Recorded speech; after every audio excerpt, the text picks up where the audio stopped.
Mbak Enda ya, saya dibuka dulu nggak apa-apa?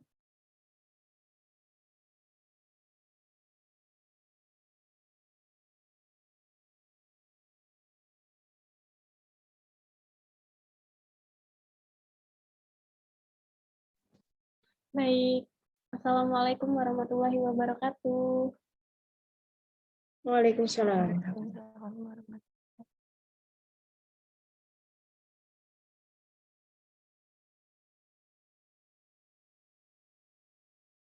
sudah hadir,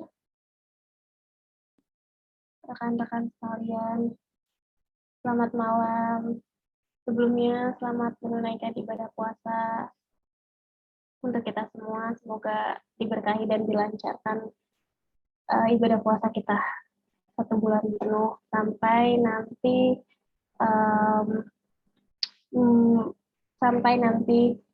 kita sampai di bulan Syawal. Amin amin amin. Itu Pak Aif sudah rawu ya, Pak Afara itu. Nama samaran ya, Pak Aif. Assalamualaikum Pak Aif.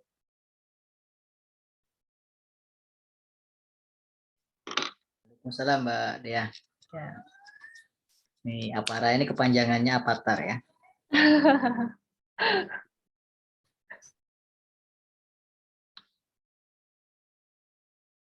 Sudah bersama kita juga Pak Naim. Ada Pak Dimas juga. Makasih Pak Dimas sudah rawu.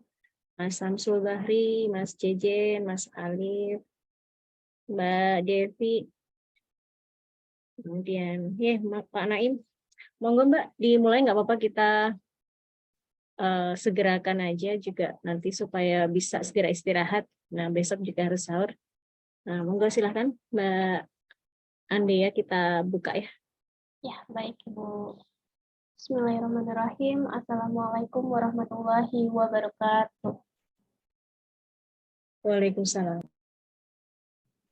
Pertama-tama, puji dan syukur kita panjatkan kehadirat Allah Subhanahu wa Ta'ala atas segala nikmat yang dianugerahkan kepada kita semua, baik nikmat kesehatan jasmani maupun rohani, sehingga kita dapat berkumpul pada kesempatan kali ini. Shalawat serta salam kita haturkan kepada junjungan kita Nabi besar Muhammad Sallallahu Alaihi Wasallam. Semoga kelak kita mendapatkan syafaatnya di hari akhir. Selanjutnya, saya sampaikan ucapan terima kasih yang sebesar-besarnya kepada segenap hadirin yang dengan tulus ikhlas meluangkan waktu untuk menghadiri pengajian Ramadan dan kajian berseri integrasi ilmu pada kesempatan kali ini.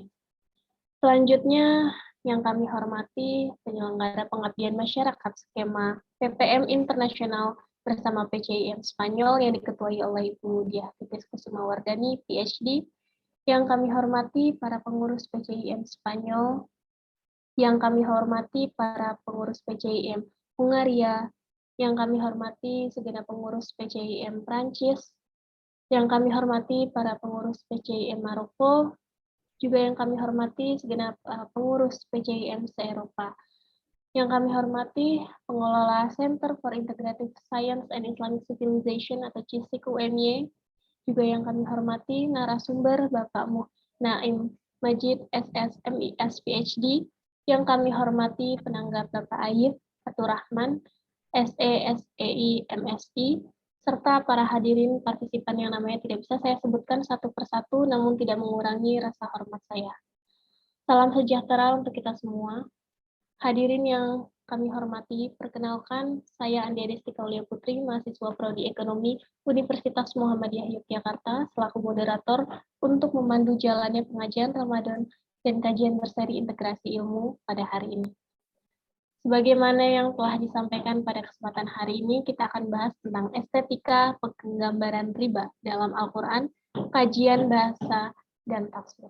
Untuk itu, tentu semua membutuhkan informasi sekaligus sebagai upaya menyamakan persepsi sebagaimana yang kita harapkan bersama pada kajian kali ini. Sebelum pemaparan materi dari narasumber kita, izinkan saya untuk membacakan sedikit profil narasumber, yaitu Bapak Naim Majid SSMIS PhD, yang juga saat ini sudah membersamai kita. Selamat datang Bapak Naim. Beliau merupakan aktivis Center for Integrative Science and Islamic Civilization atau CISIC UMY. Selain itu, beliau juga aktif sebagai dosen pendidikan bahasa Arab di Universitas Muhammadiyah Yogyakarta. Kemudian telah hadir juga di tengah-tengah kita Bapak Dr. Aif Fatur Rahman SESEI MSI. Selamat datang Bapak Aif. Di mana beliau bergabung dalam Ikatan Ahli Ekonomi Islam, Komisariat Universitas Muhammadiyah Yogyakarta, serta Asosiasi Program Studi Ekonomi Islam, yang kemudian saat ini beliau juga aktif sebagai dosen Prodi Ekonomi di Universitas Muhammadiyah Yogyakarta. Selanjutnya kepada narasumber kami beri waktu untuk menyampaikan materinya selama 45 menit yang akan dilanjutkan oleh penanggap untuk menyampaikan materinya selama 20 menit. Setelah narasumber dan penanggap menyampaikan materinya, maka akan kami buka sesi tanya jawab selama 25 menit. Tanpa berlama-lama, segera kami persilahkan kepada narasumber kita, untuk itu kepada Bapak Naim Majid, kami persilahkan. Assalamualaikum warahmatullahi wabarakatuh. Waalaikumsalam. Waalaikumsalam warahmatullahi wabarakatuh. Oke. Bismillahirrahmanirrahim. Rabbi shrah li sadri wa yassir li amri wahlul 'uqdatam min lisani yafqahu qawli. Rabbi zidna 'ilman warzuqna fahman bi rahmatika ya arhamar rahimin. Oke, yang tentunya kami hormati ya Ibu Dr. Diah Wardani. Terima kasih Pak Naim. Selaku PIC atau penanggung jawab ya PJ terkait kegiatan pengabdian ini, dan bersama timnya tentunya. Yang kami hormati juga Dr. Aif,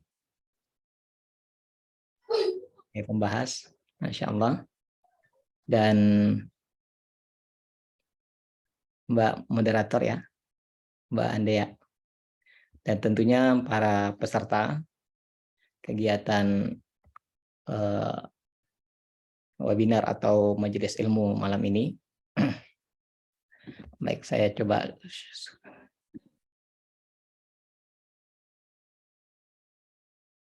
screen ya, share screen. Apa dari saya aja yang share screen-nya? Boleh Pak, sudah saya jadikan co-host. Bapak Oke. bersedia share screen langsung atau gimana? Oke, monggo. Oke, baik. Biar luas nih, monggo. Sudah terlihat ini? Sudah Pak Naim, jelas.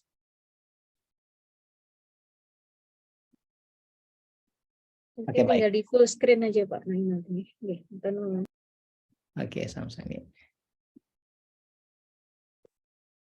Oke, baik. Bismillahirrahmanirrahim. Ya, jadi terkait dengan ekonomi Islam, maka kita bicara terkait riba dalam perspektif atau kacamata Al-Quran ataupun estetika penggambaran, tepatnya adalah estetika penggambaran Al-Quran tentang riba, dan ditinjau dari kajian bahasa dan tafsirnya. Nah, ini sebenarnya suatu pembicaraan yang panjang sebenarnya pasti, yang insya Allah mungkin dalam waktu yang singkat kita bisa share bersama, berbagi bersama. Baik, dalam pendahuluan ini sebagai pengantar ya, tentu saya akan perkenalkan terkait dengan seni penggambaran dalam Al-Quran. Ya, jadi seni penggambaran Al-Quran itu berasal konsep ini dari kitab ya, yang mana di dalam bahasa Arab kita sebut dengan at-taswir al-fanni ya fil Quran.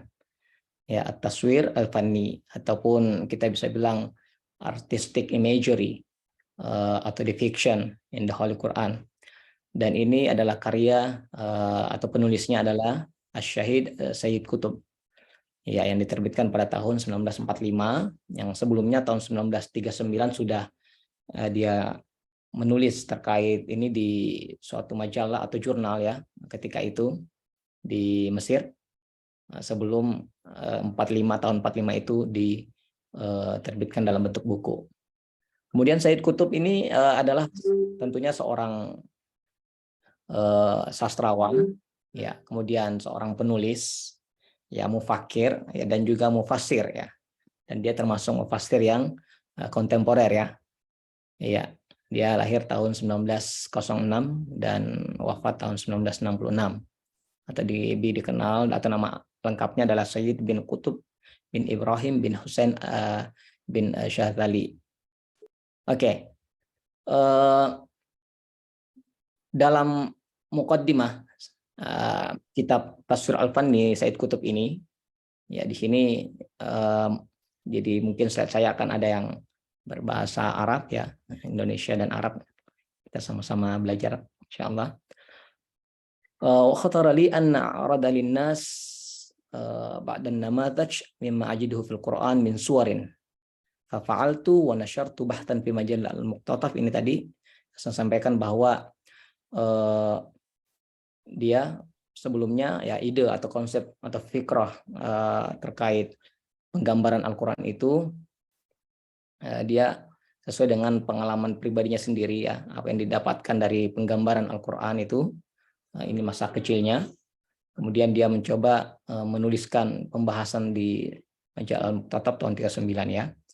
Wa kasyaftu amma fiha min jamilin fannin. Jadi di sana dia mencoba mengungkapkan bagaimana keindahan yang berseni itu, artistik itu, dan yang mana keindahan itu mampu menggambarkan ya suatu lukisan dengan lafaz-lafaz yang abstrak, oke. Tetapi dia dapat mengalahkan daripada ya mungkin pena ya, dan juga al-adasa al-musyakhsah. Nah di sana dia mengatakan bahwa penggambaran Al-Quran atau yang berseni ini, yaitu mengalahkan dalam aspek baik pena bagaimanapun indahnya, ukiran apa yang digunakan pun indahnya, itu dapat mengalahkan dengan lukisan atau yang digambarkan dengan lafaz-lafaz yang mungkin yang bernilai abstrak ya.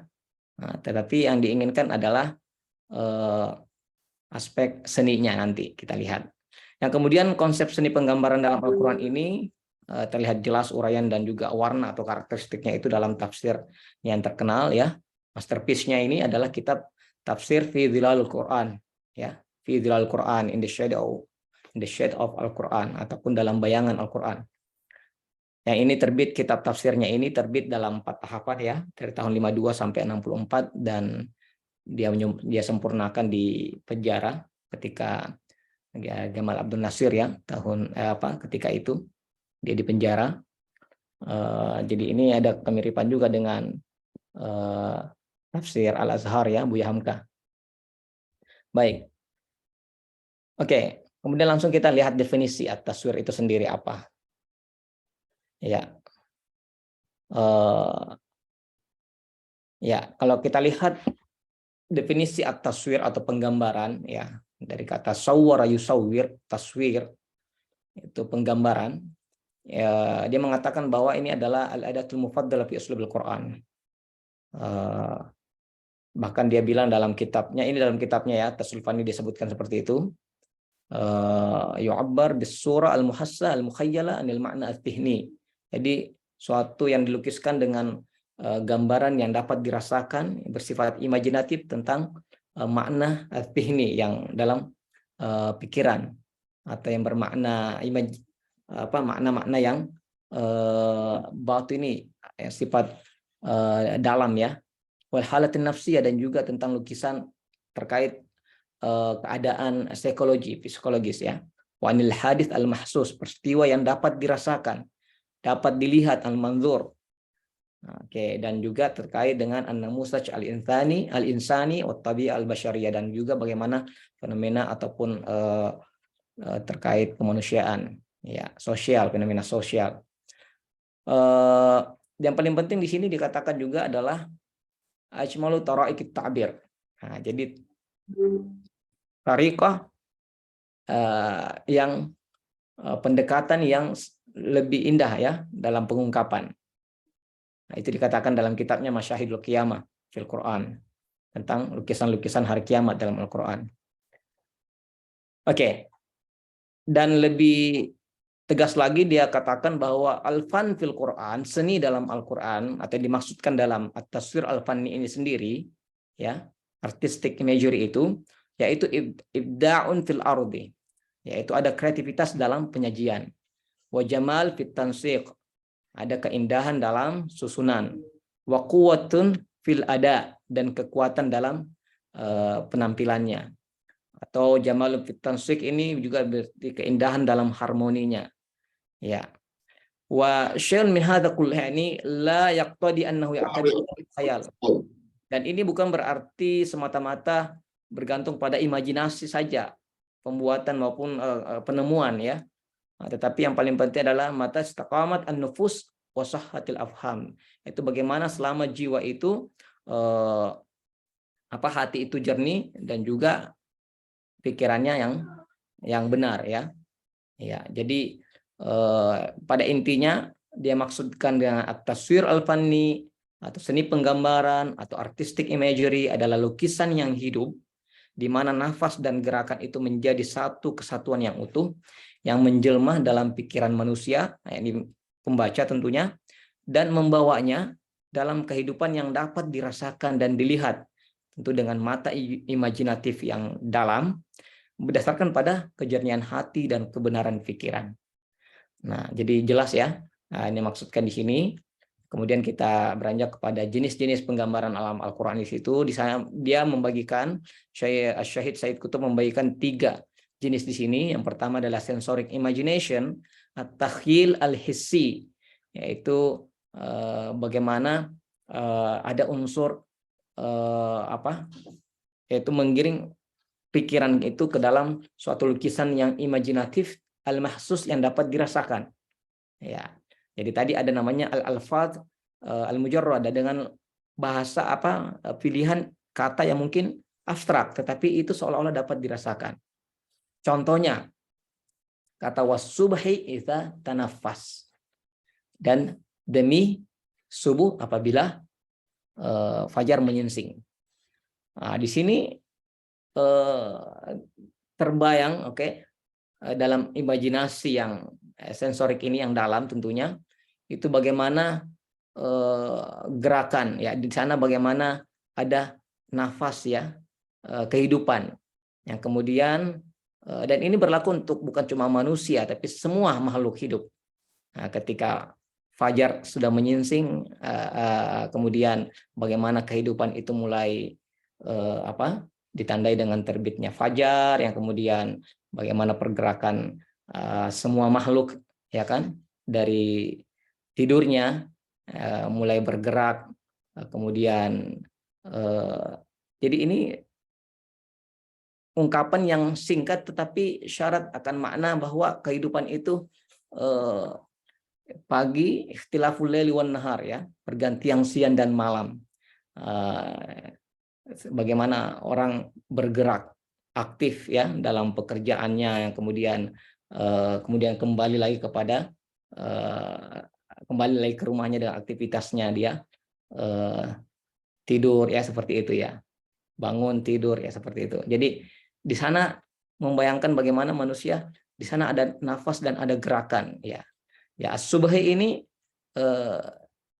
jadi dilihat dari personifikasi ya, aspek majasnya sastrawinya bahwa subhi seolah-olah subuh itu menjadi suatu yang punya nafas. Nah, di mana di sana dia menggerakkan atau ada yang bergerak. Nah, padahal di sini dalam arti demi subuh ya. Nah, jadi itu nafas apabila fajar menyingsing. Ya, apabila seolah-olah menjadi ada nafas di sana. Kemudian artistic embodiment, yaitu penjelmaan yang berseni dalam hal ini sesuatu yang abstrak, tidak ada wujudnya, tidak ada bendanya, tapi seolah-olah ada ada yang bisa dilihat, ada wujud yang bisa dilihat, yang bisa dirasakan. Nah, di sini dalam contohnya dalam surah Al-Furqan ayat 23, wa qadimna ila ma amilu min amalin faja'alnahu haba'an mansura. Dan ketika ya kami perhadapkan ya kepada mereka ya ini orang-orang kafir ini, apa yang mereka lakukan itu dari perbuatan-perbuatan itu, faja'alnahu, maka kami menjadikannya perbuatan itu haba'an mansura, debu yang berterbangan. Nah, ini kan amal, perbuatan sesuatu yang abstrak, tidak bisa dilihat. Ya, seperti halnya yahmiluna auzarahum, dosa-dosa itu mereka pikul, sama ya. Di belakang mereka, di pundak mereka, yahmiluna auzarahum. Nah, seperti mereka memikul dosanya juga, itu dosa amal, termasuk kebaikan itu sesuatu yang tidak bisa dilihat ya, maksudnya tidak ada wujudnya. Tetapi di sini menjadi suatu yang menjelma dengan menjadi haba manthura, yaitu debu yang berterbangan. Ya, oke. Jadi itu maksud dari artistic embodiment. Oke, dan terakhir adalah artistic harmonization.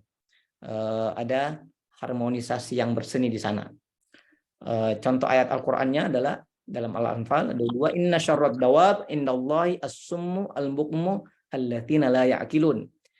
Seburuk-buruk, nah ini binatang ini melata ya, Allah adalah yang tuli, buta, dan mereka itu tidak berakal. Nah, kalau lukisan ad-dawab, sini dawab ini binatang ya. Kemudian ditambah dengan kata syarrah, buruk ya, seburuk-buruk ya. Itu di depannya, maka itu menjadikan ada mutanasib, ungkapan yang harmoni ya, sejalan dengan pernyataan yang diungkapkan, yaitu as-summu al-bukmu allatsina la ya'qilun. Nah, jadi di sini gambarkan orang-orang kafir yang summun bukmun ya, khatamallahu ala qulubihim wa ala sam'ihim wa ala absyarihim gishawa.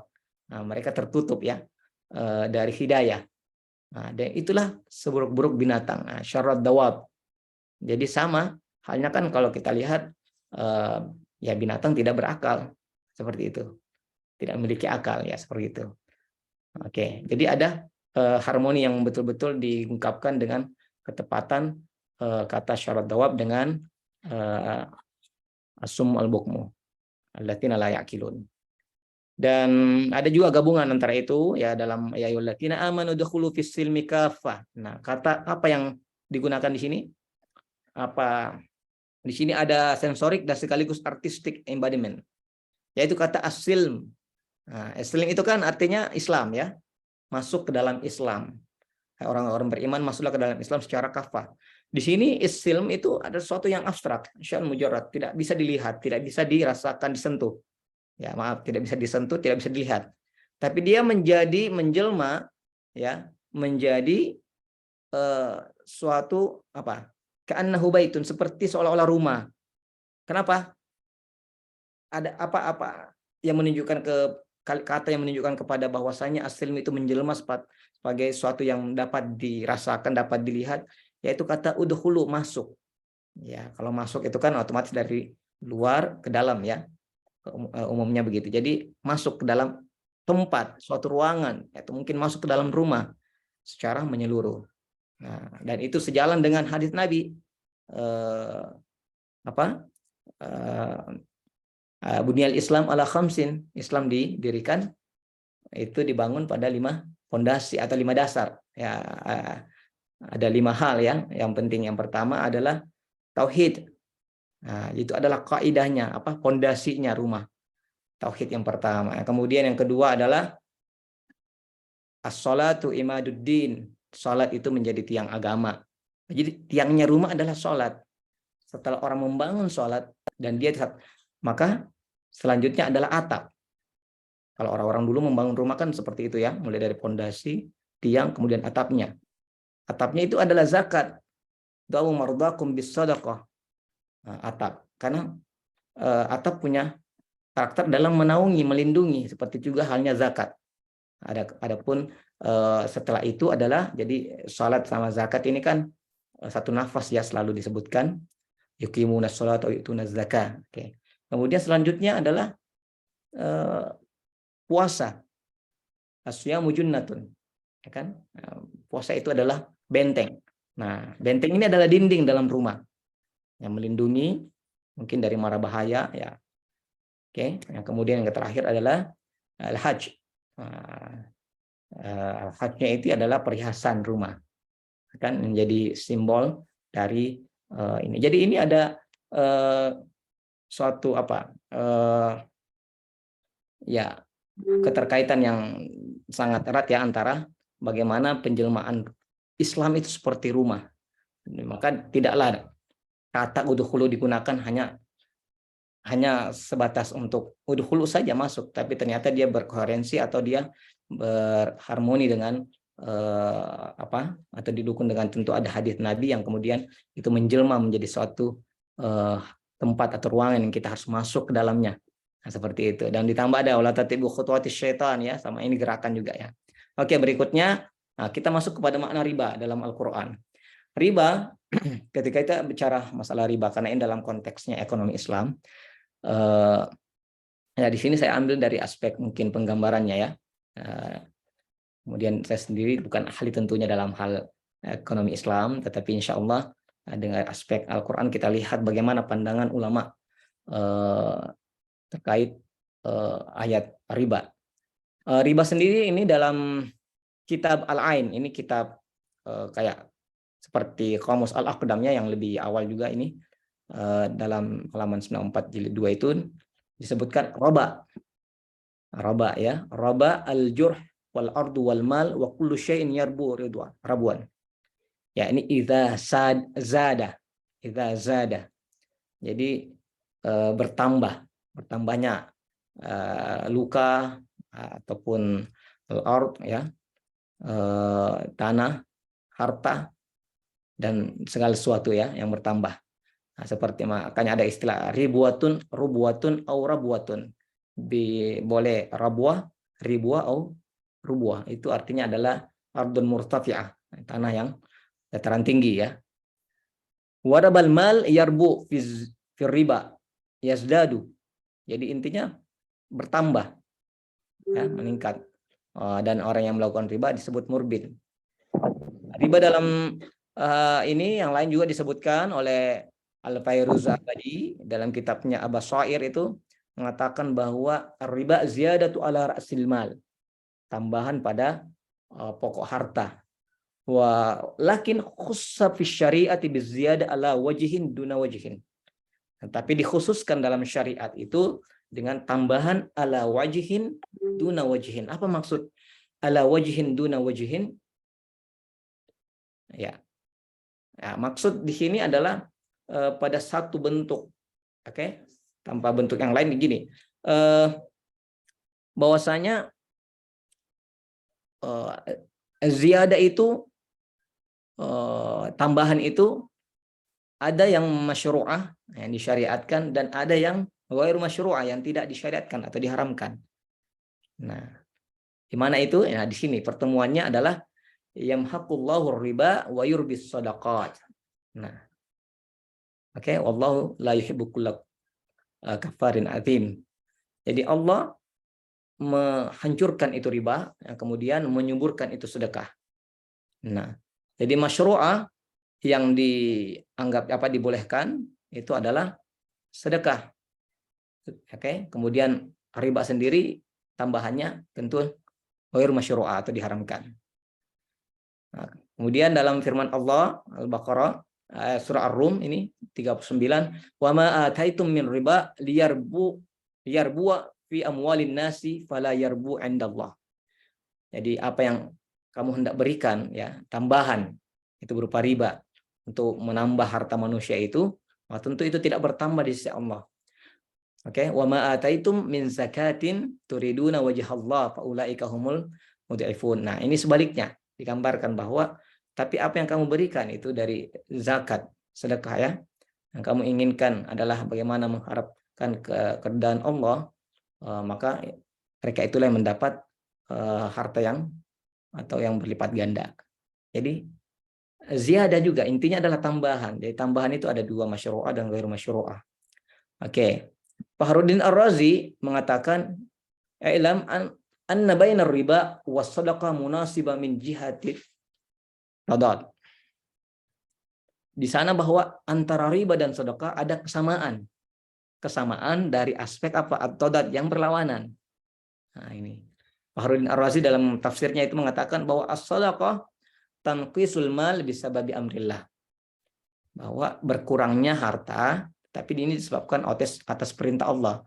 Tapi berkurang bukan berarti berkurang secara menawi, tapi malah karena kita menyisihkan harta kita ataukah memberi sebagian harta kita yang kemudian itu malah justru bertambah.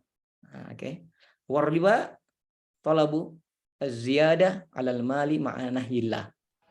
Nah, oke, jadi nahyilai anhu. Jadi satu adalah pengurang, adalah menegakkan perintah Allah, yang satunya menegakkan larangan Allah. Intinya adalah everything money is not always condemned, as it is blessed in charities, sadaqah, okay, while it is condemned in the context of lending and borrowing. Jadi, oke. Riba yang pertama yang dihapuskan ini dalam hadis Sahih Ibnu Majah ya. Oke, saya katakan itu langsung saya warna merah bahwa inna kullar riba minar ribal jahiliyah maudhu'. Ini bahwasanya dalam hadis ini dikatakan bahwa sungguhnya semua riba itu pada masa riba jahiliyah itu yang dihapuskan, maka lakum ru'usu amwalikum, maka tentu bagimu itu adalah pokok hartamu, kamu tidak berbuat zalim dan juga tidak dizalimi. Jadi di sini ingin dikatakan bahwa Allah Ta'ala telah memutuskan bahwa sungguhnya riba, anna awwala riba yudha, yang dihapuskan itu adalah riba pamannya Nabi, yaitu Al-Abbas bin Abdul Muttalib. Ini disebutkan dalam I'jazul Quran Al-Baqilani. Oke. Nah, kemudian jenis riba. Ya, ini saya hanya memunculkan saja ya secara umum bagaimana pendapat jumhur ulama bahwa riba itu ada dua, riba nasi'ah dan riba fadl. Walaupun ada yang membagikannya kepada tiga, ada juga namanya riba iyad, ataupun ada juga istilah yang digunakan riba qard ya, walaupun sama dengan nasi'ah. Oke, riba nasi'ah umumnya jumhur ulama membagikan kepada dua ini, nasi'ah dan fadl. Yang pertama adalah riba nasi'ah, itu berarti penangguhan ya, riba yaitu sama juga halnya nanti dibagi kepada riba jali dan khafi. Nah, di sini disamakan dengan riba jali yang jelas, sudah jelas. Itu adanya tambahan dari uang pokok dan adanya tempo yang karenanya pembayaran itu ditambah ya. Juga karena ada bunga sebagai syarat yang pasti dalam transaksi. Yaitu tambahan uang pengembalian atas pinjaman yang disebabkan adanya tempo. Nah, jadi intinya adalah tempo. Kata kuncinya adalah kata ada waktu yang diundur ya. Sehingga dia harus ada tambahan pembayaran ya kan. Ya, karena waktu itu yang menjadi kuncinya di sana ya. Adapun riba fadl yang berarti bertambah, yaitu menjual sesuatu dengan alat tukar yang sejenis ya, dengan adanya penambahan salah satunya tanpa ada tenggat waktu. Nah, jadi hal ini sama dengan peristiwa Bilal ya, dengan dua syah atau gantang kurma yang jelek kemudian ditukarkan dengan atau mengambil dengan dua kurma yang baik. Nah, di sini dianggap sebagai ada kesamaan jenis barang. Ya, jadi kurma beranak kurma ya kan gitu ya. Kemudian ini dilarang oleh Nabi Rasulullah karena ada bayangan riba di sana. Nah, oke, kita bicara secara luas sedikit ya bahwa sistem kapitalisme Barat ya, yang memang kita harus membuka mata kita, dan ini bukan isu yang baru, yang tentu yang sudah sangat lama, dan terus bagaimana ya upaya membatasi ya pengharaman riba pada satu jenis saja, ya, yaitu yang dalam hal ini adalah riba nasi'ah. Kemudian riba yang satunya itu mungkin dalam berbagai pendapat ya. Nanti kita lihat ya, Islam tidak mengharamkan satu bentuk saja tentunya. Riba fadl diharamkan untuk menjauhkan bayang-bayang pikiran dan perasaan ribawi ya dengan sejauh-jauhnya. Jadi ada itu pengharaman karena memang asalnya haram ya. Nah, di sini yang dimaksudkan adalah riba nasi'ah tadi. Adapun karena ini banyak dipraktekkan di masyarakat Arab ketika itu. Adapun riba fadl ini di sana diharamkan karena adanya bayang-bayang riba. Yang kemudian walaupun ada ulama juga mengatakan bahwa di sana ada pengecualian dalam hal ketika suatu itu seperti halnya memakan daging bangkai ya, daging babi, yang kemudian ketika adanya darurat itu sehingga itu dibolehkan gitu. Namun jumhur itu melarang ya. Lagi-lagi karena ada bayang-bayang ribanya. Ya. Yang benar adalah bagaimana seharusnya Bilal tadi itu menjual kurmanya, yang kemudian dia baru membeli kurma yang baru. Nah, seperti itu. Nah, ini kami coba simpulkan di sini ciri-ciri pemikiran dan perbuatan ribawi itu adalah bagaimana tentu itu adalah mementingkan diri sendiri, ada ketamakan, individualistik di sana, ada pertaruhan, ada juga yang memperoleh keuntungan dengan cara apapun ya. Oke.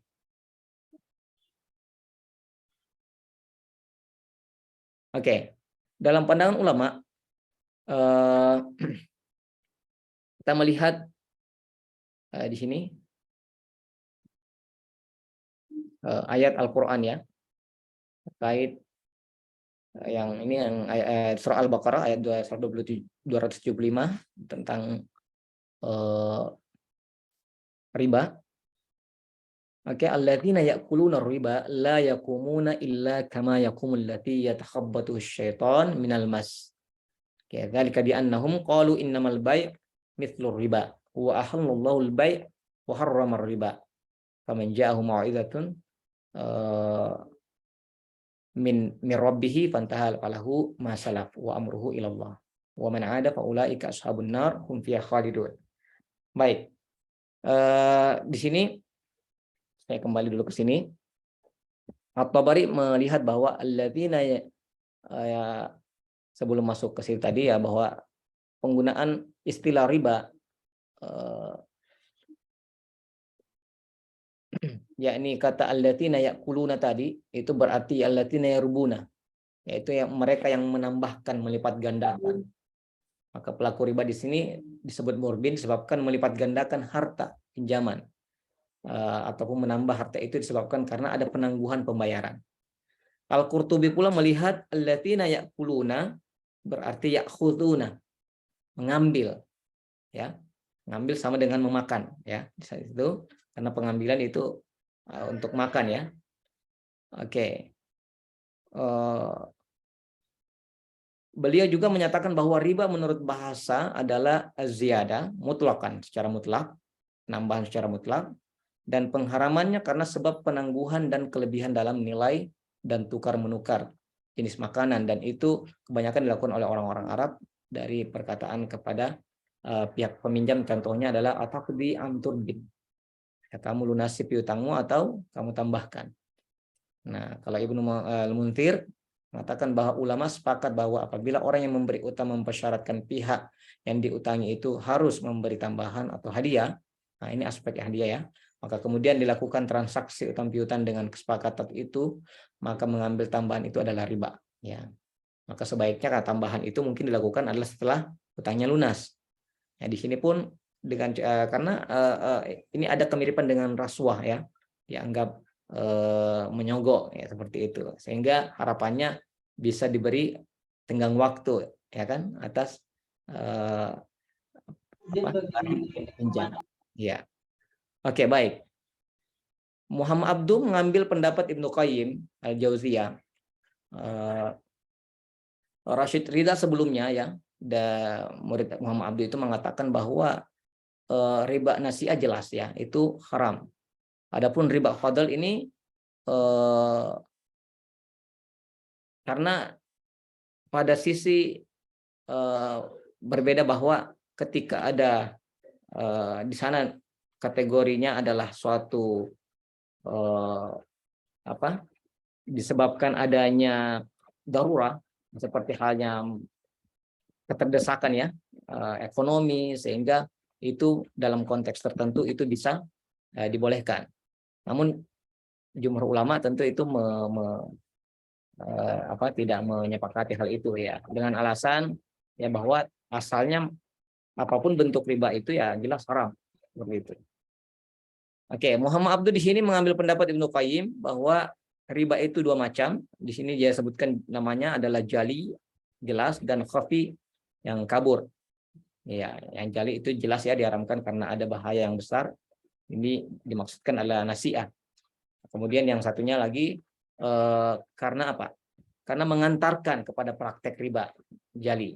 Nah, jadi diharamkannya yang pertama itulah yang sebenarnya menjadi tujuan, sedangkan yang diharamkan yang kedua itu karena menjadi perantara ya, perantara untuk prasarananya untuk mengantarkan ke yang pertama. Oke, jadi al-aql. Nah, kita masuk kepada penggambarannya menurut Said Qutb. Al-aqlu di sini dikhususkan bukan karena bahwa riba itu suatu yang dimakan ya. Dalam arti suatu yang makanan ya, seperti oke, di sini nanti akan lihat perspektif Said Qutb atau yang memiliki konsep seni penggambaran. Nah, secara umum di sini diartikan al-aqlu itu karena keumumannya, perintahnya alladzina ya'kuluna amwal yatama zulma wa la ta'kulu amwalakum bainakum bil batil ya. Makan harta intinya. Nah, kemudian ini yang dimaksudkan di situ tentunya adalah al-aqlu fir riba adalah at-tasarruf fi, yang berurusan dengan urusan riba ya. Ini hadis yang masyhur yang kita sudah tahu bersama. Ana Rasulullah sallallahu alaihi wasallam akal riba akil riba wa mukilahu wa katibahu wa syahidai wa qalahum sawa.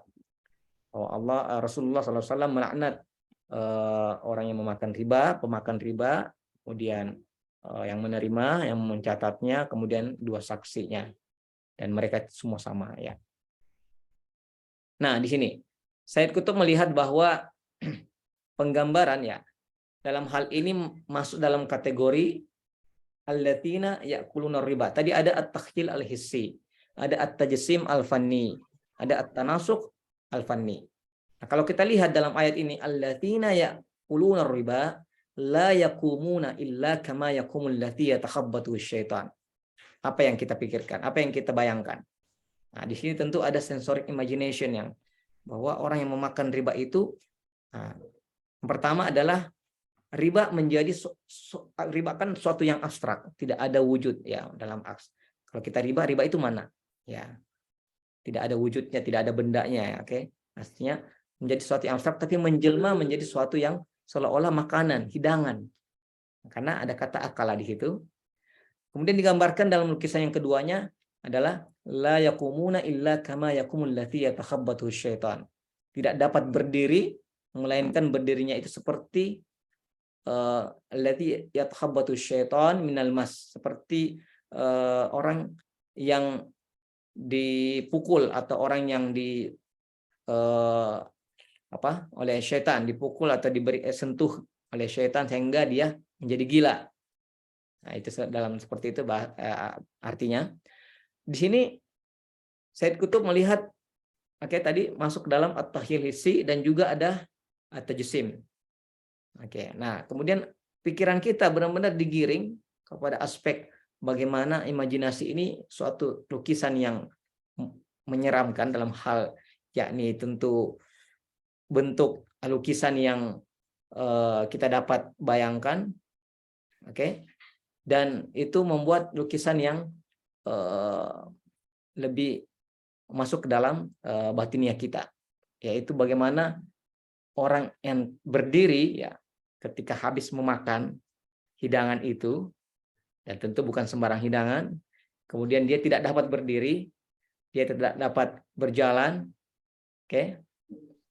melainkan dia berdirinya seperti orang yang kebingungan, orang yang tersesat, orang yang tersiksa, orang yang kesakitan. Ya, dan itu fenomena seperti ini digambarkan Said Qutb telah terjadi ya dari dulu sampai hinggalah sekarang di berbagai penjuru dunia, bahwa bencana riba ini luar biasa, bagaimana membuat orang itu mulai dari ada kecanduan, ada kegelisahan, ada keresahan, hingga akhirnya dia mengalami kesakitan atau jadi gila ya, sebabkan riba ini. Jadi di sana gambaran yang diberikan itu seolah-olah dari dunia ya, dunia ini maksudnya di dunia wal akhirah, dan juga lukisan di akhirat.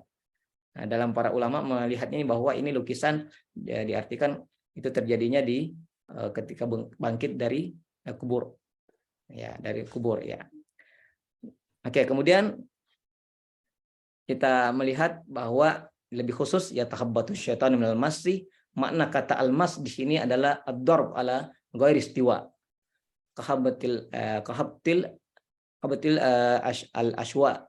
Jadi itu serangan atau pukulan atau ya suatu yang apa dilakukan secara tidak tetap. Ini random, secara acak, ya, tidak merata, ya.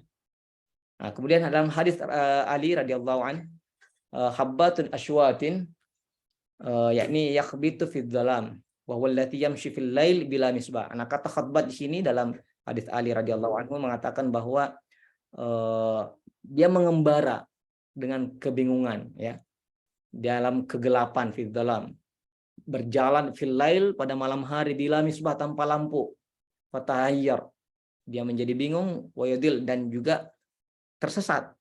Maka dia farubbama taradda fi bi'rin, dan barangkali dia menjadi terjatuh dalam sumur, lubang, ya. Fahuwa kaqal, seperti ucapan mereka, yakhbitu fi amya, yaitu mengembara dalam kegelapan, dalam kebutaan, ya. Idza raqiba amran bijahala, apabila seorang melakukan perkara dengan ketidaktahuannya, kebodohannya, maka lukisannya seperti itu, ya, dalam artinya dia mengembara dalam berurusan dengan sesuatu yang tidak ada pengetahuan, berarti dalam kebutaan, gitu. Fahabatahu syaitan wa takhabbatuhu massahu bi'adza wa afsadahu. Jadi maka syaitan itu menyakitinya dan juga merusaknya, menjerumuskannya, seperti itu. Nah, dalam hadis doa juga dikatakan terkait kata ini, a'udzubika wa a'udzubika an yatakhabbatani syaitan, ay yasuru anni wa yal'abu bi, wal khabatu bil yadain farramhi bir rajulain. Nah, di sini artinya bahwa khabbata ini berarti yatakhabbatu ini, khabbata itu berarti mempermainkan, apalagi menjerumuskan, ya. Dan seperti halnya kalau di al-khabat bil yadain, dipukul dengan kedua tangan, seperti dengan ditombak atau ditendang, ya, dengan kedua kaki. Nah, ini gambaran yang menghinakan, ya. Wal mas, digunakan kata al-mas minasyaitan wal jin. Yang dimaksud adalah al-lumam. Wa huwa ma alamma bi, yaitu apa yang dia rasakan, ya, dari kesakitan itu. Ini panjang, yang nanti kita urai saja nanti, mungkin wal aulaq wal aulus, itu terkait kata ini. Jadi intinya adalah ada kesakitan di sana hingga menyebabkan kepada kegilaan, ya. Dan dalam Handasatul Huruf itu sebenarnya ada buku yang menarik tentang ajaibul lughah, keajaiban bahasa. Itu bahkan dikisahkan bagaimana pertemuan antara satu huruf dengan huruf yang satu yang kemudian membentuk suatu lukisan yang memang melukiskan kondisi dahulu dan kini dan akan datang. Ya, yang itu digambarkan dalam Al-Quran. Dan seperti halnya kata ini, mim dengan sin, ya, dan juga sama sin dengan mim. Jadi di sana ada handasatul hurufnya, itu ada filosofi ke hurufnya, ya. Mungkin nanti next time saya jelaskan itu. Yang terakhir di sini makna yatabatu syaitan minal mas, dari Abu Ja'far ini mengatakan bahwa alladziina yurbuna riba fid dunya la yakumuna fil akhirah min kuburihim. Nah, seperti tadi dikatakan bahwa ulama-ulama terdahulu melihatnya itu adalah kebangkitan dia di mana, dari kubur. Itu tidak dapat bangkit, ya, karena di dunia dia sudah merasakan atau sudah dapat pukulan dari syaitan, ya. Yaitu ini, la yakumu illa kama yakumu allati yatakhabbaluhu asyaitan fid dunya wa huwa allati yakhnaquhu wa yasra'uhu, yani dia yang mencekiknya. Jadi sudah dicekik, ya. Jadi sudah sentuhannya itu, ya, sudah dijerumuskan, sudah dimatikan oleh syaitan. Al-Maraghi dan Said Qutb menceritakan bagaimana kondisi para rentenir di dunia ini, seperti seorang yang tertati-tati dalam pekerjaannya karena penyakit epilepsi dan kegilaan, karena ketika mereka tergoda oleh cinta uang, ya, candu, dan diperbudak oleh perhiasannya, mereka itu mencelakakan jiwa mereka dengan pungutannya itu, dan membuat itu dimaksudkan untuk kepentingan sendiri. dan mereka meninggalkan semua sumber pendapatan lain untuk itu. Jadi jiwa mereka keluar dari batas moderasi yang diikuti kebanyakan orang. Dan kalau kita melihat ya pada mereka itu ringan diikuti oleh gerakan yang tidak teratur ini. Dari orang-orang Arab berkata kepada mereka yang terburu-buru dan melakukan gerakan yang berbeda secara tidak teratur. Itu dia telah menjadi gila. Ya, artinya endingnya ke situ. Ya, muaranya ke sana ya, kepada kerusakan akal, pikiran, ya, sehingga melenyapkan dirinya ya, atau menjerumuskan dirinya. Oke, ya. Jadi yang terakhir adalah bahwa tidak ada ancaman moral yang akan mencapai indera seperti hologram yang hidup dan bergerak ini. Gambar orang yang kerasukan ya. Ini adalah gambar yang dikenal akrab bagi orang-orang. Teks tersebut membangkitkan untuk bagaimana memainkan peran sugestifnya ya dalam menakut-nakuti indera untuk menenangkan perasaan para rentenir, tapi mengguncang mereka dengan keras. Jadi dalam sistem ekonomi itu, karena kata al-qasdu iktisad ekonomi itu sendiri berarti kalau kita bahasa Arab kan istilah iktisadun ya, yang berarti dari huruf qaf, shad dan dal ya, al-qasdu artinya al-wasat, yang tengah-tengah ya, seperti dalam Al-Qur'an minhum muqtasid ya, yang tengah-tengah, artinya tengah-tengah itu ya seimbang ya, tidak condong ke kanan, tidak juga ke kiri ya. Konsep ekonomi Islam sebenarnya kan harus seperti itu, bahwa bagaimana berikan maslahat, tapi tidak juga mencari keuntungan sebanyak-banyaknya ya. Tapi bagaimana istilah al-wasat, al-qasdu itu sendiri adalah cukup ya, suatu yang tengah-tengah atau cukup, ada keseimbangan di sana. Oke, mungkin jadi lukisan yang terakhir ini tentu melihat banyak sebenarnya, saya bisa gambarkan di sini secara intertekstuality antara satu ayat dengan ayat lainnya. Namun yang ingin saya perkenalkan di sini bahwa bagaimana seni penggambaran Al-Quran itu sebenarnya menjadi suatu alat yang kita dapat integrasikan ya dalam konteks mentadabburi Al-Quran, yang kemudian kita melihat bagaimana nafas dan gerakan yang ada dalam setiap ayat Al-Quran itu terlukis, tergambar ya, dalam bukan hanya dalam dalam konsep Al-Quran itu menyampaikan pesannya, tetapi juga bagaimana ini Al-Quran itu kita hadirkan dalam kita menyelami Al-Quran itu dalam konteks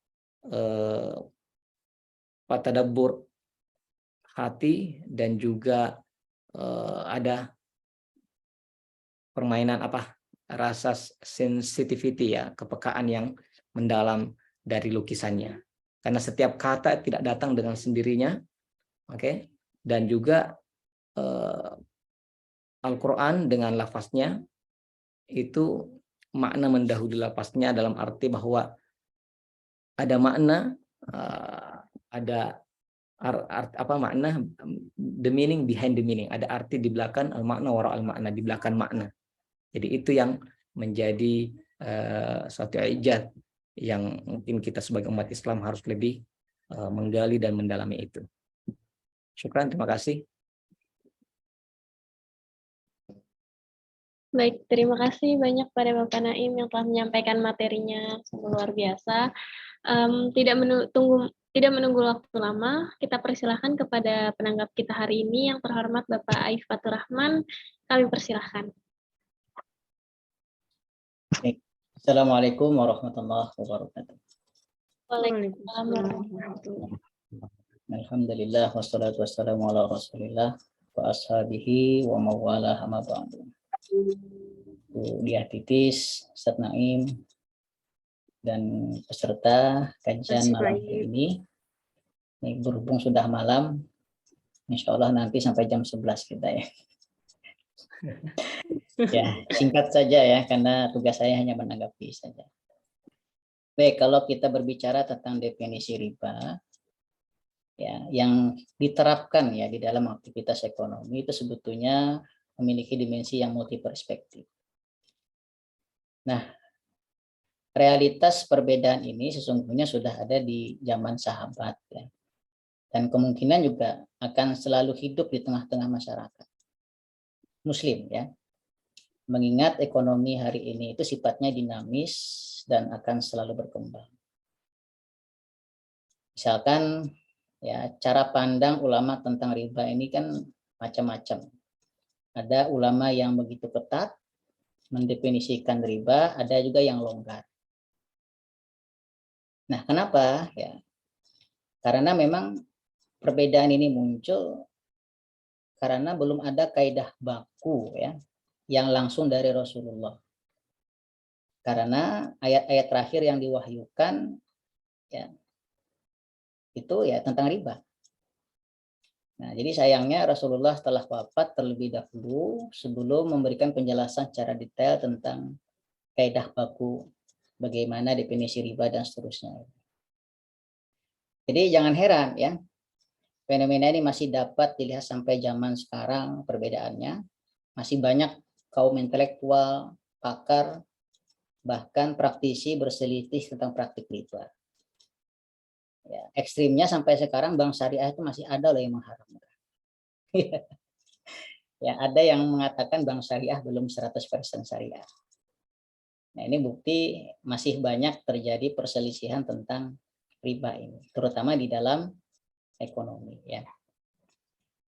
Nah, jadi kalau di dalam sejarah Arab ya memang praktek riba ini kan sudah menjadi sistem yang menyatu di dalam kehidupan.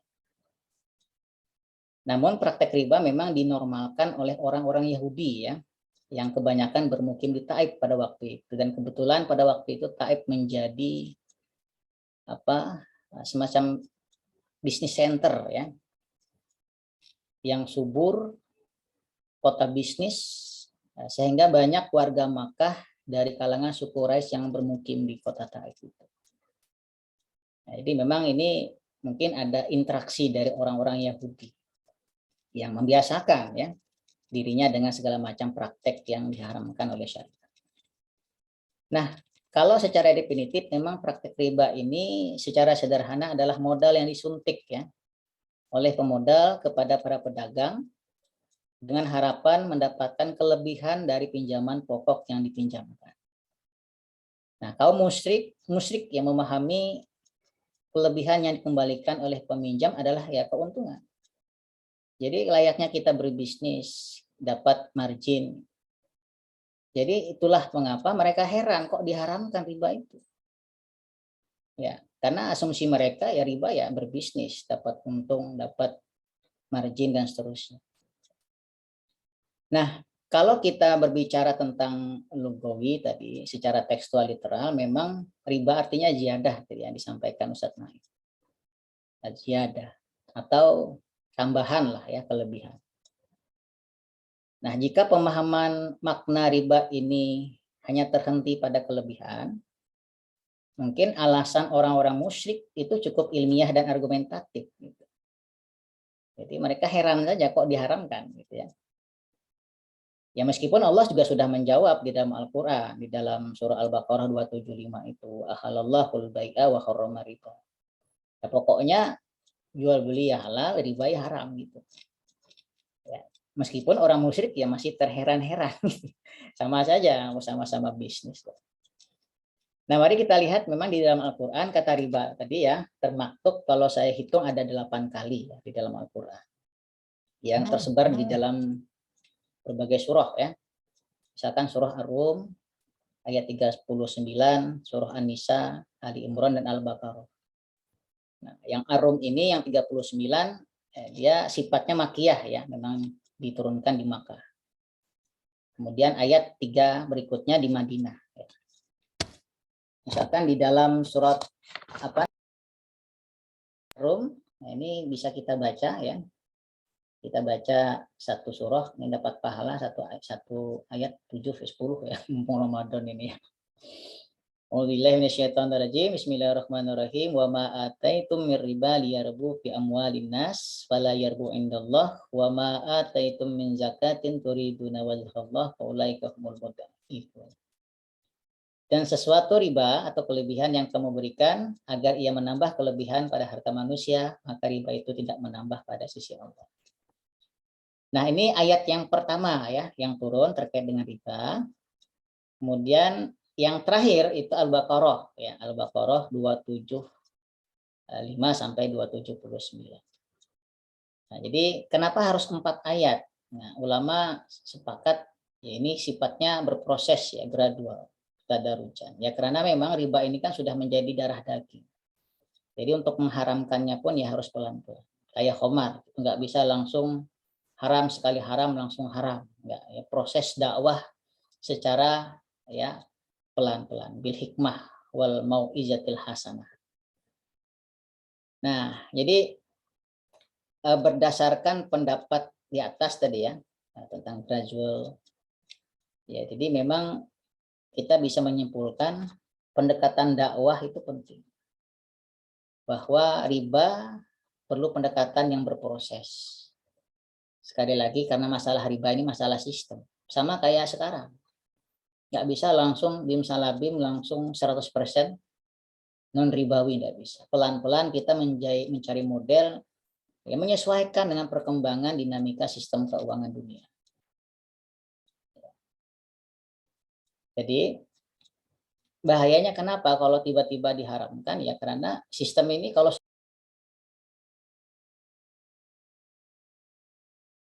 Pak Ayub, mute Pak Ayub. Mute. baik, kedengaran ya? Sudah lama Sudah tadi. Pak, sudah. Belum, sebentar. Jadi intinya sistem tadi ya, jadi perlu pengharaman yang gradual.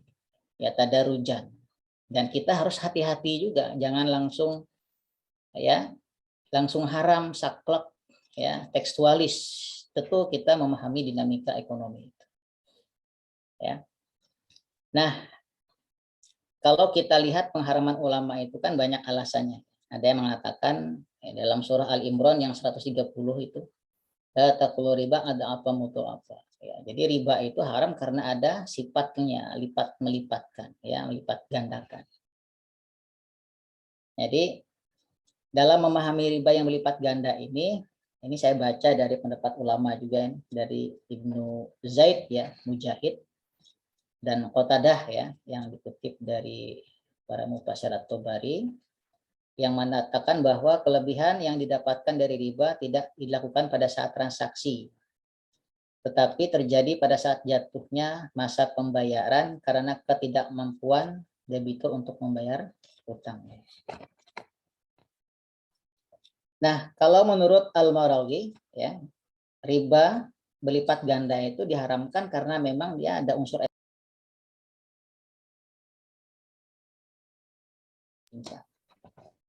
proses eksploitasi ini sering ya, peminjam itu nggak ada pilihan lain gitu, dalam keadaan terjepit dan terpaksa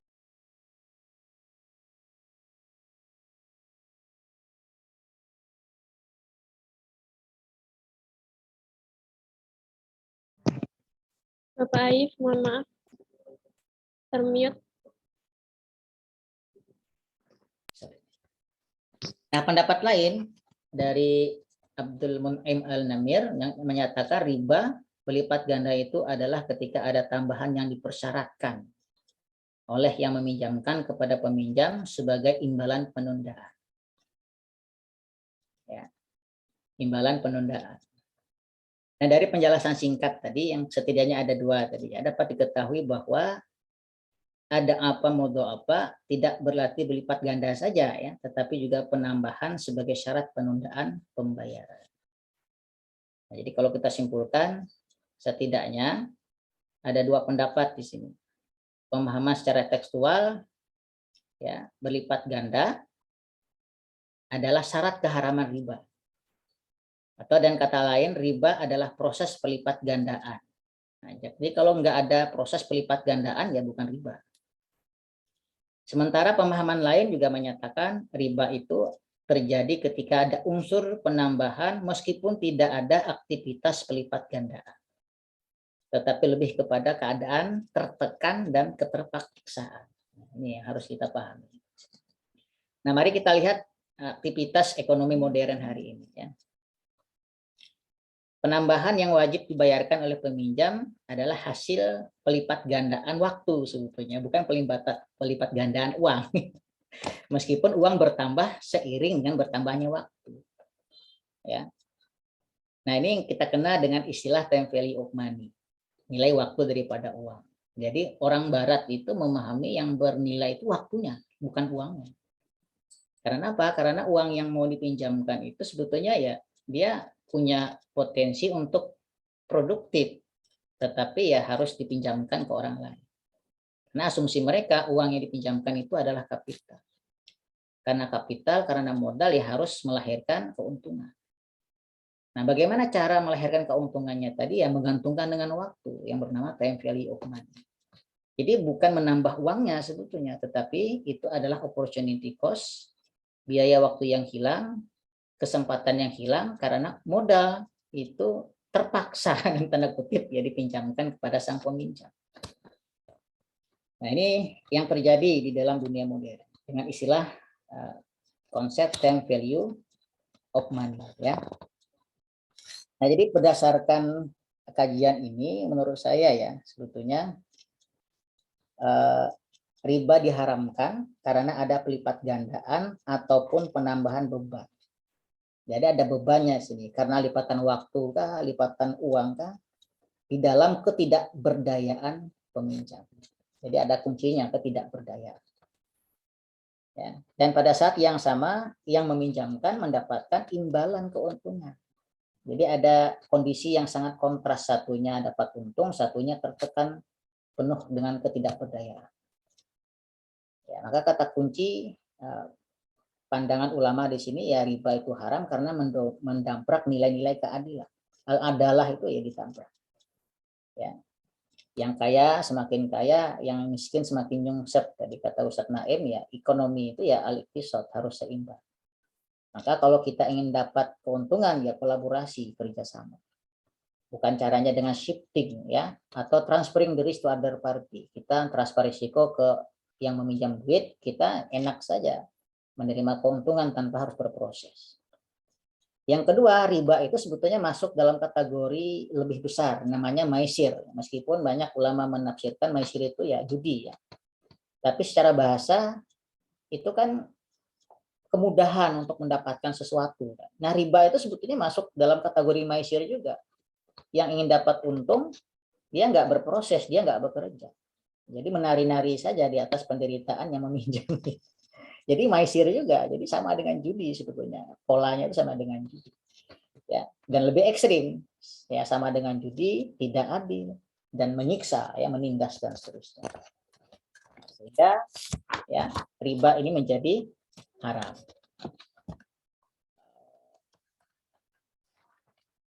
Jadi saya kira itu saja Bu Titis, Ustadz Naim yang bisa saya tanggapi ya. Jadi memang di dalam dunia barat ya ada istilah time value of money. Ya.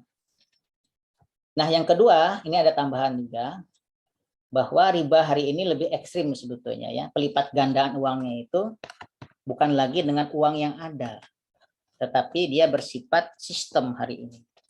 Yang kita kenal dengan istilah fractional reserve banking yang dilahirkan di dalam sistem keuangan, sistem perbankan. Jadi riba yang kita bahas di dalam buku-buku klasik itu kan riba konvensional ya, yang hanya berupa duit biasa. Tapi hari ini ya itu dikembangkan oleh satu sistem keuangan yang bernama bank. Bank inilah yang menciptakan riba modern yang sangat berbahaya. Apa bahasanya? Bahasanya tadi saya silahkan dengan fractional reserve banking, uang bisa diciptakan dari ketiadaan. Siapa yang bisa menciptakan? Bank can create money out of nothing. Jadi yang berbahaya itu adalah sistem keuangannya hari ini dan itu disupport dengan sistem riba. Nah, bagaimana cara kerjanya? Bank itu yang menciptakan uang dari ketiadaan saja, dia pinjamkan uang Rp1.000 kepada nasabah. Kemudian secara tidak langsung bank itu tercopy paste terlipat gandakan secara otomatis menjadi 2, menjadi double, menjadi ganda. Semakin banyak yang pinjam kepada bank, semakin banyak uang yang tercipta secara otomatis. Nah, maka uang ini ya menjadi uang ilusi, uang idle, uang ya yang sebetulnya tidak punya nilai tetapi punya peran dalam ekonomi, tetapi sifatnya sangat keropos ya, berbahaya dan sering sekali menyebabkan ketidakseimbangan ekonomi. Nah, dalam bahasa saya tadi kalau saya mengatakan, menggambarkan dengan apa, alladzina ya'kuluna riba la yaqumu illa kama yaqumul ladzi yatahabbatu syaitanu minal mas, ya tadi riba akan selalu menciptakan ketidakseimbangan. Dia berjalan seperti orang kesurupan, kadang ke kiri, kadang ke kanan. Itulah gambaran ketidakseimbangan. Jadi riba hari ini itu lebih ekstrim, lebih jauh berbahaya daripada riba di zaman Rasulullah. Ya. Kenapa? Karena dia disupport dengan sistem yang bernama perbankan. Ya, karena bank hari ini bisa menciptakan uang dari ketiadaan. Semakin banyak yang pinjam dengan bank, semakin banyak uang yang tercipta secara otomatis. Dan itu tanpa melalui proses. Ya, maisir tadi sangat mudah sekali. Uang tercopy paste secara otomatis. Banyak yang mengkritik sebetulnya di kalangan barat, ya ada De Soto dari Austrian Economy, ada Robert Murray juga, ya bahkan juga dari Amerika dengan konsep-konsep narrow bankingnya, limited purpose banking, ya banyak sudah mengkritik keajaiban keuangan modern hari ini yang disupport dengan sistem ribawi. Puncaknya uang tercipta secara otomatis dari ketiadaan. Siapa yang menciptakan? Bank can create money out of nothing, tanpa harus meminjamkan kepada melalui proses yang lebih bernilai. Nah, inilah tambahan sedikit dari kami ya. Tentu kalau ditambahkan nanti sampai jam 10 sampai ya buka kita ya, sahurnya lewat nanti ya. Saya kembalikan ke Mbak Dea, matur nuwun. Baik, terima kasih banyak Bapak Aif untuk tanggapannya. Hadirin yang kami hormati, demikianlah kedua materi telah disampaikan oleh Bapak Naim dan juga Bapak Aif. Selanjutnya akan dibuka sesi tanya jawab. Untuk sesi pertama akan saya buka untuk 3 penanya terlebih dahulu. Kepada partisipan yang ingin bertanya dipersilakan untuk bisa menggunakan fitur raise hand. Baik, silakan. Oke, Mbak Andia, interupsi sebentar, kita buka satu sesi aja ya karena sudah jam sekian ya, mungkin maksimal 2 pertanyaan aja gitu untuk 2 narasumber ya. Dan ini tadi kayaknya ada pertanyaan dari Bu Erni ya, tapi sepertinya sudah dijawab oleh Pak Ayub ya, Pak Ustadz, atau belum itu Pak Ayub, ada di chat box, mungkin bisa dibaca Mbak Andia. Ya, ada pertanyaan dari Ibu Erdi Zuriati. Ada riba fadl, riba yad, riba nasiah, dan lainnya. Bagaimana konteks riba dalam perbankan saat ini? Itu pertanyaannya. Mungkin karena belum ada penanya lagi, mungkin bisa langsung dijawab, baik Bapak Naim atau mungkin Pak Aif. Dipersilahkan.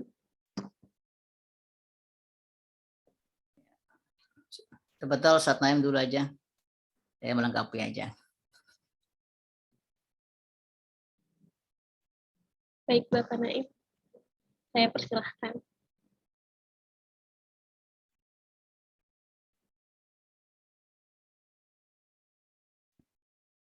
Baik, sudah terdengar? Oke. Sudah, Pak. Iya. Ya, bagaimana tadi? Coba bisa diulang. Iya, ada beberapa macam riba seperti riba fadl, riba iyad, riba nasiah, riba zahiliyah, dan lainnya. Yang ditanyakan adalah bagaimana konteks riba dalam perbankan saat ini yang ada, yang diterapkan pada saat ini. Baik, oke. Ya, tadi kalau melihat tadi betul pembagian atau jenis ya riba itu sendiri, para fuqaha ya,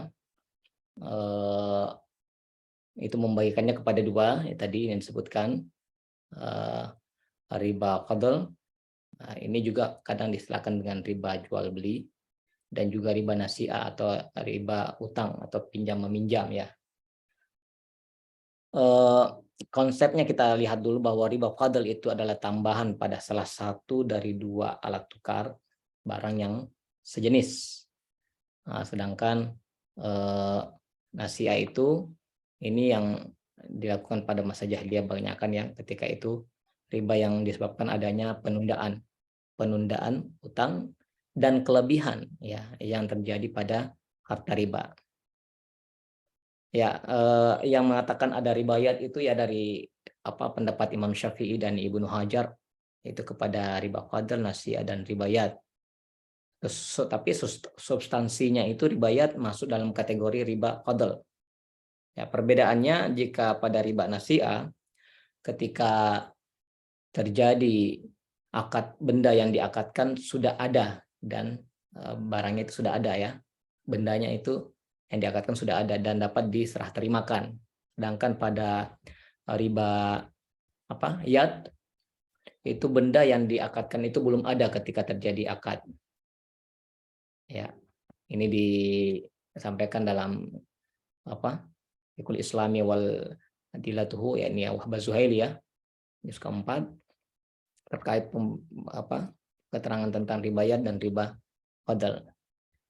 Nah, kalau kita hubung kaitkan dengan kondisi atau sistem ekonomi dan perbankan Islam ya saat ini, ya seperti yang disampaikan tadi dengan Ustadz Aif ya, bahwa memang riba ini, larangan riba ini kan berjalan seperti itu pelarangannya itu secara gradual, step by step ya, tidak langsung gitu. Mulai dari wa ma ataitum min riba tadi ya, surahnya bagaimana melihat bagaimana mencela praktek atau riba itu sendiri, itu dengan kemudian memuji zakat. Oke.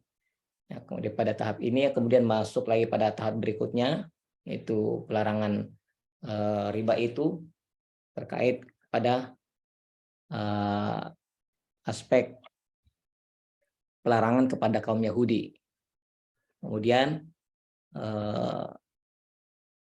pelarangan berikutnya itu digambarkan tentang riba yang adanya atau jadi yang berlipat ganda. Kemudian sampai kepada tahap akhir pelarangan riba itu dengan tegasnya dikatakan bahwa alladziina ya'kuluna riba, kemudian wahallahul bai'a wa harrama riba. Kemudian pengharamannya dengan tegas karena memang merusak sistem ekonomi umat, di mana manusia itu dirugikan, dijerumuskan ya dengan sistem yang digunakan itu, sehingga dengan tegas bahwa sistem riba ini dilarang. Nah ini jadi saya sepakat dengan yang dikatakan oleh Ustadz Ayub bahwa praktek ribawi dalam sistem ekonomi atau perbankan yang menggunakan dengan Islam itu pun perlu ditelaah lebih dalam bahwa ya konteks riba nasi'ah fadl ataupun yad ya yang membayangi praktek riba itu perlu kehati-hatian, karena kalau kita melihat mungkin praktek riba fadl misalnya ya dengan adanya uang dengan uang ya, adanya barang dengan barang yang sejenis, kemudian di sana bagaimana peminjaman uang ya, kemudian kita mengembalikan dengan jenis barang yang sama tapi dengan ada kelipatan atau ada tambahan yang banyak di sana, mau banyak mau sedikit pada dasarnya ada tambahannya itu. Oke, yang kemudian itu sudah jelas ya. Nah, tapi dalam konteks sistem ekonomi Islam yang kemudian dikatakan ada istilah bagi hasil murabahah. Nah, kalau konteksnya ini adalah ada makna al-qasdu al-iktisad ekonomi itu, prinsip maqasid syariahnya itu ya, itu bagaimana prinsipnya adalah menjaga jiwa, menjaga harta, menjaga agama, menjaga akal ya, itu semua maka konteks kita mengatakan bahwa ini adalah ada riba, ada praktek riba atau mungkin ada bayang-bayang riba, ya mungkin kita juga ulama juga akan berpendapat tentang hal itu dengan jelas ya, bahwa ini jenisnya mungkin kategori murabah misalnya, ya berbagi bersama untuk memberikan keuntungan bersama ya. Nah, dalam arti bahwa yang meminjam kemudian yang diberi pinjaman juga tidak dirugikan ya. Nah, tapi konteks sistemnya ini yang perlu dilihat lebih jelas. Ya, jadi untuk memerangi itu tentu ya Allah dengan tegas mengatakan bahwa yamhaqu ar-riba, yamhaqullahu riba wa yurbis shadaqat. Sistem ekonomi bagaimana mengobati atau kata menghancurkan di situ kan bergerak perlahan sebenarnya. Jadi tidak langsung dihancurkan langsung seperti itu. Nah, tetapi sekarang ekonomi Islam, kalau kita mungkin ya melihat perbankan Islam yang mulai mendesain atau mulai beralih ya kepada sistem dulu yang konvensional, yang kemudian bagaimana melihat sistem yang lebih sesuai ya, lebih sesuai dalam arti bahwa maka di sana yamhaqullahu riba, menghancurkan riba itu memang perlu dengan proses perlahan-lahan, tidak langsung juga. Oke. Nah, karena ulama sepakat bahwa kata yamhaqu itu menghancurkan riba itu di sini adalah upaya yang dilakukan para yang memiliki wewenang atau otoritas, itu tentu termasuk para pelaku ekonomi ini, maksud saya itu melihat sistem yang bagaimana menghindari bayang-bayang riba itu. Nah, ya. Nah, yang kemudian wa yurbis shadaqat itu bagaimana menyuburkan sedekah. Maka sistem ini sebenarnya lebih tepat ya, bagaimana sistem yang dibangun untuk menghancurkan menghapus sedikit demi sedikit praktik ribawi itu dengan sistem sedekah.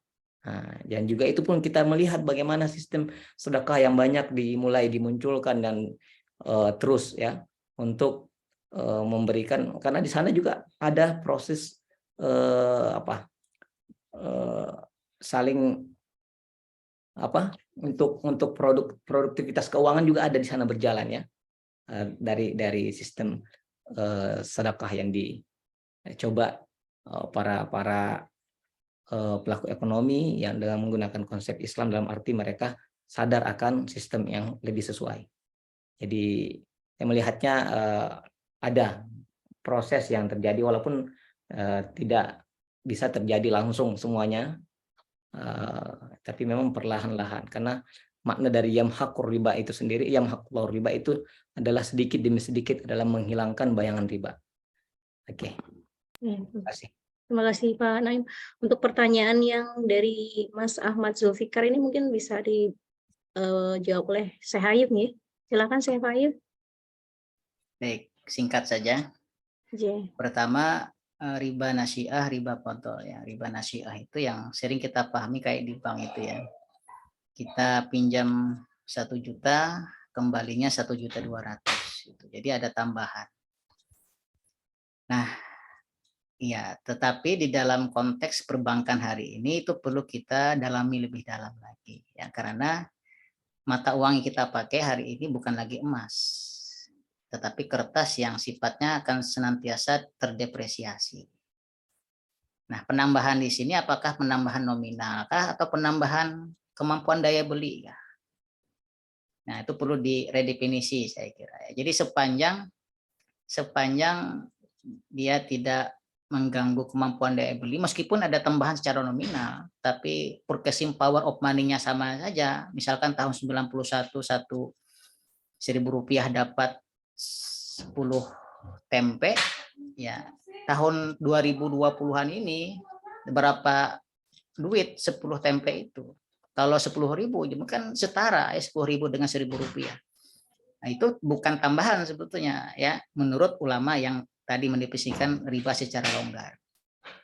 Sehingga ya sementara ini riba nasiah dalam konteks perbankan tadi itu ada yang masih memperbolehkan ya, memperbolehkan dalam artian karena Ya, uangnya bukan lagi emas, tetapi uangnya adalah kertas yang mempunyai kemampuan daya beli yang berbeda-beda dengan tahun yang sebelumnya.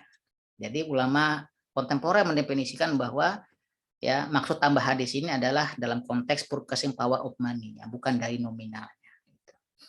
Nah, ini bisa didalami nanti. Ini hanya satu pandangan saja agar kita lebih luas dalam memandang riba. Nah, mungkin ini juga yang ditanyakan Mas Zulfikar ya. Tapi yang perlu kita pahami di sini bahwa yang namanya riba itu kan kita harus memahami uang dahulu dalam pandangan Islam. Jadi uang itu dia bukan sesuatu yang bernilai ya. Dalam pandangan Imam Al-Ghazali ya uang itu hanya sebatas biasa-biasa saja. Dia tidak punya nilai ya. Tetapi dia punya fungsi untuk merefleksikan segala nilai yang ada di hadapannya. Nah, yang di hadapannya ini bahasanya Al-Ghazali mungkin dalam bahasa hari ini adalah underlying asset gitu. Ya. Jadi uang itu hanya akan aktif, hanya akan ya berfungsi ketika ada underlying asetnya. Nah, jadi terkait dengan pertanyaan Mas Zulfikar, ya sepanjang ada underlying asetnya saya kira tidak masalah. Misalkan ada rumah yang ingin kita jual belikan gitu kan. Ya. Ada motor, ada mobil, hanya saja ya karena ini ada barang yang diserah terimakan ya kalau bisa perbankan konvensional itu harus konsisten. Namanya kan jual beli bukan pinjam meminjam gitu. Jadi harus konsisten aja kan ada yang diserah terimakan. Nasabah dapat rumah ya. Nasabah juga punya kewajiban untuk membayar ya uangnya kepada perbankan. Bukankah itu jual beli? Jadi sebetulnya yang konsisten di sini adalah perbankan syariah. Kalaupun kita ingin ingin menyamakan sedikit antara margin dengan riba tadi. Jadi bedanya menurut saya ada underlying asetnya ya. Karena yang bernilai di dalam Islam itu bukan uangnya ya, tetapi barang dan jasanya. Jadi semakin tinggi nilai suatu barang, maka ya nilai uang akan mengikuti. Karena dalam pandangan Imam Al-Ghazali ya uang itu sebagai measure of value, pengukur nilai ya. Selain daripada medium of exchange dan unit of account. Jadi perlu ada underlying asetnya. Uang nggak ada nilai. Jadi kalau uang hanya melahirkan uang-uang yang lain, nah ini yang berbahaya. Karena uang hanya sebatas alat saja. Dia bukan komoditas. Dia bukan mesin untuk pencetak uang. Nah, saya kira itu saja sebagai garis besar. Ya. Jadi harus ada kata kunci di sini underlying aset. Yang kedua, riba hari ini perlu kita mungkin redefinisi ya dengan kontekstual zaman ekonomi hari ini. Ya. Karena alat uang yang kita gunakan mungkin berbeda dengan zaman Rasulullah ya. Pada saat zaman Rasulullah yang dipakai adalah dinar dan dirham yang notabene nilainya akan selalu stabil. Hari ini kita menggunakan uang kertas yang notabene nilainya akan mengalami depresiasi dan pengurangan kemampuan daya beli. Gitu Bu. Ya. Baik, sebenarnya Bu Erni sebenarnya masih mengangkat tangan untuk bertanya, tapi mungkin sedikit highlight nih Pak Naim dan Pak Aif ya. Berarti dari konsep misalnya kita tilik dari perspektif ya, integrasi ilmu gitu ya, bidang ekonomi ini cukup konkret ya integrasinya ya. Mungkin ya sudah sangat terlihat dari bagaimana mengakomodasi apa yang ada di Al-Qur'an. Jadi Quranic science-nya itu sudah lebih terlihat dan itu sudah tersistem ya di bank syariah dan sebagainya. Mungkin dibanding dengan bidang ilmu yang lain gitu. Mungkin sedikit komen saja Pak Aib dan Pak Naim mungkin sedikit saja.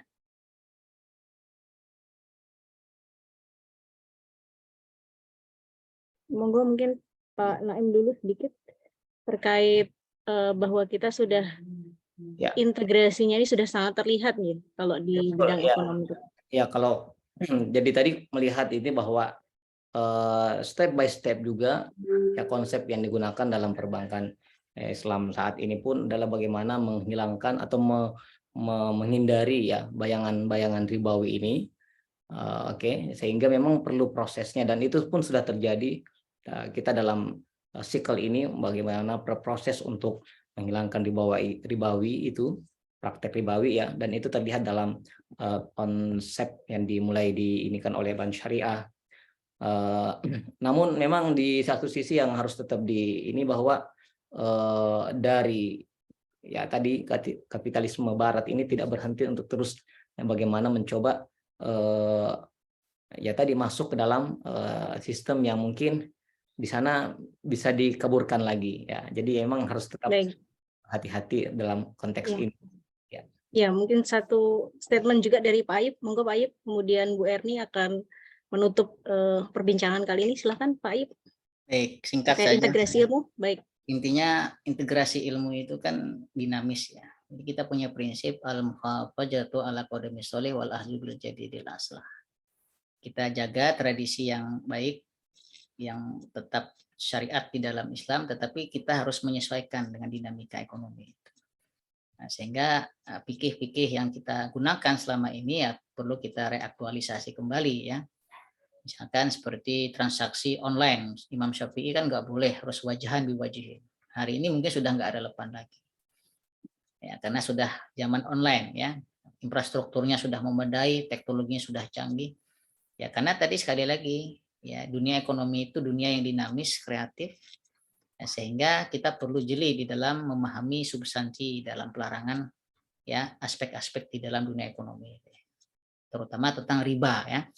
Ya, kalau kita hanya langsung melarang tanpa ada proses integrasi dengan ya modernitas, proses ya penyesuaian dengan kekinian, maka yang terjadi adalah Islam menjadi agama yang tidak solutif, yang tidak akomodatif dengan nilai-nilai kekinian hari ini. Demikian Bu Titis.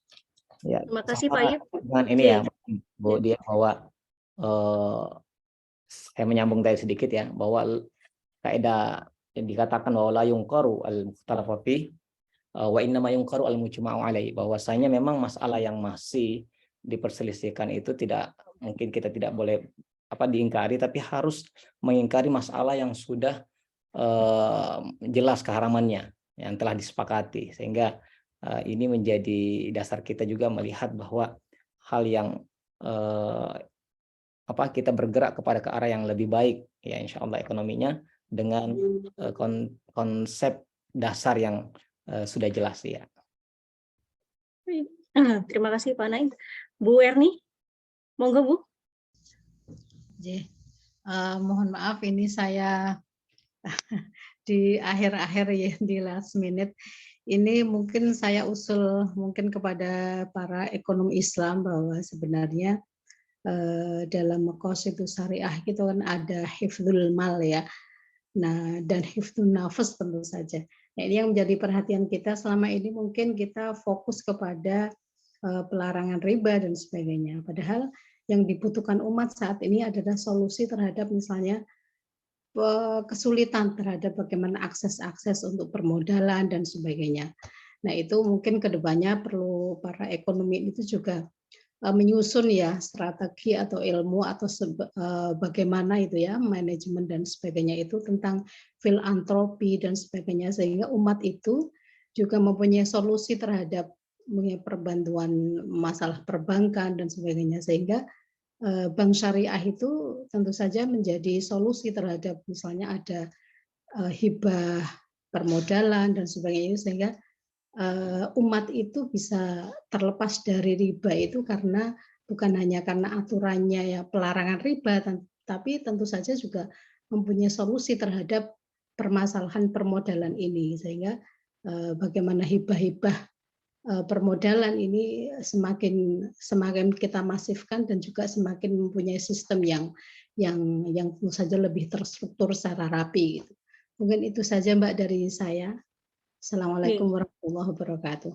Waalaikumsalam. Matur nuwun Bu Erni atas statementnya, mudah-mudahan jadi PR besar ya buat semuanya. Saya kembalikan Mbak Andia untuk kita menutup acara malam ini Mbak. Silakan Mbak. Baik, terima kasih kepada para penanya, juga kepada Bapak Naim dan Bapak Aid atas jawabannya yang sungguh luar biasa. Sampailah kita di penghujung acara pengajian Ramadan dan kajian berseri integrasi ilmu dengan tema estetika penggambaran riba dalam Al-Quran, kajian bahasa dan tafsir. Hadirin sekalian, sebelum menutup kajian kali ini, kami mengucapkan terima kasih banyak kepada narasumber juga penanggap yang telah banyak sekali memberikan insight juga ilmu yang sangat bermanfaat. Dan kami juga mengucapkan terima kasih banyak kepada para partisipan atas partisipasinya dalam kegiatan kajian kali ini. Acara demi acara dalam kajian ini telah dilewati. Akhir kata, mohon maaf bila ada kekurangan serta hilaf Ya, selama acara berlangsung, saya Dedes Tika Aulia Putri, selaku moderator, mohon pamit undur diri. Kita bertemu dalam kajian berikutnya pada tanggal 2 April 2023, tentu dengan narasumber dan penanggap yang berbeda. Kita tutup dengan membaca hamdalah dan doa penutup majelis. Alhamdulillah. Alhamdulillahirabbil alamin. Subhanaka Allahumma wa bihamdika. Alhamdulillah, asyhadu an la ilaha Asyhadu an la ilaha illa anta astaghfiruka wa atubu ilaik. Terima kasih banyak. Wassalamualaikum Terima kasih. warahmatullahi wabarakatuh. Waalaikumsalam. Waalaikumsalam warahmatullahi wabarakatuh. Jazakumullah khairan jaza buat semuanya malam-malam. Mudah-mudahan bisa sahur dengan baik. Terima kasih. Terima kasih Bu PCM Titi. Terima kasih Pak Spanyol, Mbak Naim, Faiza. Pak Aif, Bu Titis. Oke, Mbak Faiza, Mbak Tanun, terima kasih. Teman-teman PCM yang lain. Oke, terima kasih banyak. Terima kasih. Assalamualaikum. Salam. Terima kasih Pak Ayi, Pak Naim. Ya, sami-sami.